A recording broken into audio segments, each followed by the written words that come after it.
शेवगाव तालुक्यामध्ये 5 सप्टेंबरला शुक्रवारी लाड जळगाव या ठिकाणचे राजेंद्र मराठे सर यांच्या शेतातील नवीन विहिरीच्या पाणीपूजन कार्यक्रमाचं औचित्य साधून हवामान अभ्यासक पंजाबराव साहेब यांनी भेट दिली। या प्रसंगी त्यांनी उपस्थित शेतकऱ्यांशी संवाद साधत हवामानाच्या संदर्भात महत्त्वपूर्ण माहिती दिली। 2025 लाड जळगाव आणि आमचे मित्र राजेंद्र मराठे सर तर यांनी काय केलं होतं, एक शेतामध्ये विहीर खोदली आणि त्या विहिरीचा पाणी पूजनाचा कार्यक्रम या ठिकाणी ठेवलेला आहे।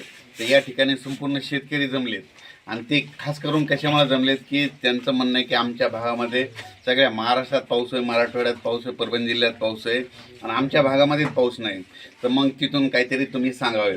तर इथं जमलेल्या सर्व शेतकऱ्याचं तुम्हाला सांगतो, बालम टाकली असो, काही लाड जळगाव असो का, तुमचा बीड जिल्हा किंवा अहिल्यानगर, तुमच्या सर्व शेतकऱ्याला सांगू इच्छितो की तुम्हाला ना परतीचा पाऊस जोरात पडणार आहे। परतीच्या पावसामध्ये हे जे इथं या विहिरीच्या बाजूला तळ आहे त्याच्यामध्ये पाणी देखील येणार आहे। तर तुम्हाला सांगायचं झालं तर 14 सप्टेंबर, 15, 16 आणि 17 ह्या 4 दिवसामध्ये इतका पाऊस पडेल की तुमच्यामध्ये वड्या नाल्याला पाणी येणार आहे, म्हणून हा अंदाज सगळ्यांनी लक्षात द्यायचा।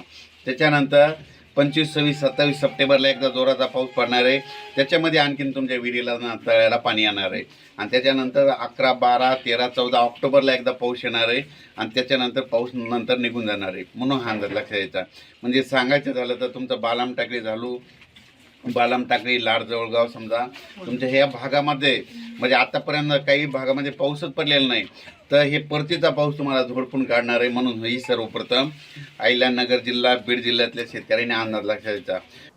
सरांनी आपल्या अंदाजावर आधारित बोलताना सांगितलं की बीड जिल्हा, अहिल्यानगर जिल्ह्यातील बालम टाकळी, बोधेगाव, तसंच लाड जळगाव परिसरामध्ये यंदा परतीचा पाऊस भरपूर प्रमाणात होण्याची शक्यता असल्याचं त्यांनी सांगितलं। त्यामुळे शेतकऱ्यांनी उडीद, सोयाबीन जे पीक काढणीस आलं आहे त्यांचं नियोजन करावं। 13 सप्टेंबरपासून ज्या भागांमध्ये पाऊस कमी झाला आहे त्या भागात भरपूर पाऊस पडणार आहे असा अंदाज यावेळी त्यांनी शेतकऱ्यांना दिला।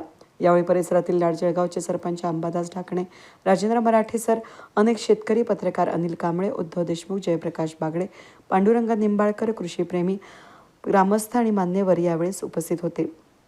साहेबांच्या मार्गदर्शनामुळे शेतकऱ्यांमध्ये आशेचा किरण यावेळेस निर्माण झाला। वेद न्यूजसाठी प्रतिनिधी पांडुरंग निंबाळकर, अहिल्यानगर, शेवगाव।